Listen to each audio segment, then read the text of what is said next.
आज की ये वीडियो उनके लिए बहुत इम्पोर्टेंट है जो पढ़ने में बहुत कमजोर है और इसी कमजोरी की वजह से उसे पढ़ने का दिल नहीं करता और वो चाह कर भी नहीं पढ़ पाते। तो आज की इस वीडियो में मैं ऐसे 4 टिप्स शेयर करने वाला हूँ जिसे फॉलो करने के बाद मन पढ़ाई में तो लगेगा ही लगेगा और साथ ही साथ जो भी पढ़ोगे वो याद भी रहेगा। और हाँ, पढ़ना ज्यादा जरूरी नहीं है, चीजों को याद रख पाना ज्यादा जरूरी है। और जब पढ़ाई में मन लग गया तो आपको स्ट्रॉन्ग बनने से कोई नहीं रोक सकता। मेरे दोस्त, इस दुनिया में किसी भी इंसान को कोई भी काम करने के लिए सही माइंडसेट का होना बेहद जरूरी है। अगर वो उस काम को परफेक्ट तरीके से करना चाहता है, वो चाहता है कि वो काम पूरे तरीके से सही हो जाए, तो उसके अंदर सही माइंडसेट का होना बहुत जरूरी है। उसका माइंड पूरे तरीके से क्लियर होना चाहिए कि मैं जो करने जा रहा हूँ मैं वो कर दूंगा और मैं करने वाला हूँ। मैं करना चाहता था और मैंने कर दिया। जब आप पढ़ने के लिए बैठते हो ना, तो आपका माइंड पूरी तरीके से क्लियर होना चाहिए कि मैं सिर्फ पढ़ने के लिए बैठा हूँ, ना कि दोस्तों से बात करने के लिए और ना ही किसी की यादों में खोने के लिए। तो सबसे पहला काम अपने माइंडसेट को पूरी तरीके से क्लियर करना है कि मुझे पढ़ना है,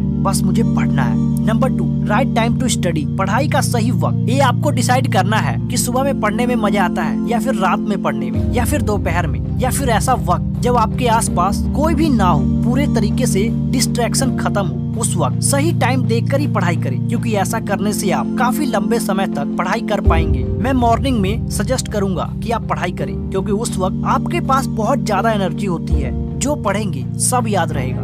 नंबर 3, अब बात आती है कि आखिरकार लंबी पढ़ाई कैसे करें। लंबे समय तक पढ़ाई करने के लिए या फिर किसी भी काम को करने के लिए जरूरत होती है आत्मविश्वास की। अगर आत्मविश्वास ही नहीं होगा तो हम उस काम को बेहतर तरीके से और मन लगा के नहीं कर पाएंगे। जो काम आप करना चाहते हैं, उस काम को करने के लिए अपने मन में विश्वास पैदा करें कि हाँ, मैं कर सकता हूँ, हाँ, मैं लंबे समय तक पढ़ सकता हूँ। मन में विश्वास दिलाना कि मैं 8 से 10 घंटे पूरी जी जान लगा के पढ़ सकता हूँ, हाँ, मैं कर सकता हूँ। इस तरह आप काफी लंबे समय तक पढ़ पाएंगे। Number 4, revision. ये एक स्टूडेंट्स को स्ट्रॉन्ग बनाती है। हम क्या करते हैं, पढ़ाई करते हैं, कॉपी को साइड में रखते हैं और मोबाइल फोन उठाते हैं और फिर स्टार्ट हो जाते हैं। नहीं मेरे दोस्त, ऐसा बिल्कुल भी नहीं करना। आपको पढ़ाई करने के बाद उन चीजों को दोबारा से सही तरीके से रिवाइज करना है और खुद से पूछना है कि मैंने जो पढ़ा है क्या वो मुझे वाकई में अच्छे तरीके से याद है। क्योंकि अगर आप सही तरीकों से रिवाइज नहीं करोगे तो आपका जो सबकॉन्शियस माइंड है ना, उसमें चीजें सही तरीके से नहीं जाएगी और फिर आप बार बार चीजों को भूलते रहोगे। इसीलिए कोशिश ये करो कि चीजों को अच्छे से अच्छे और बारीकी तरीके से याद कैसे कर सके। इसके लिए जरूरी है रिवीजन की। एक बार नहीं,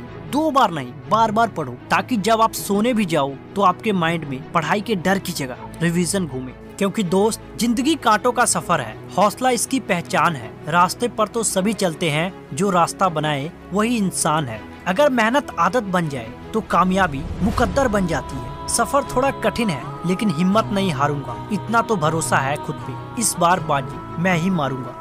दुनिया का हर शौक पाला नहीं जाता, कांच के खिलौनों को उछाला नहीं जाता। मेहनत करने से मुश्किल हो जाती है आसान, क्योंकि हर काम तकदीर पे टाला नहीं जाता।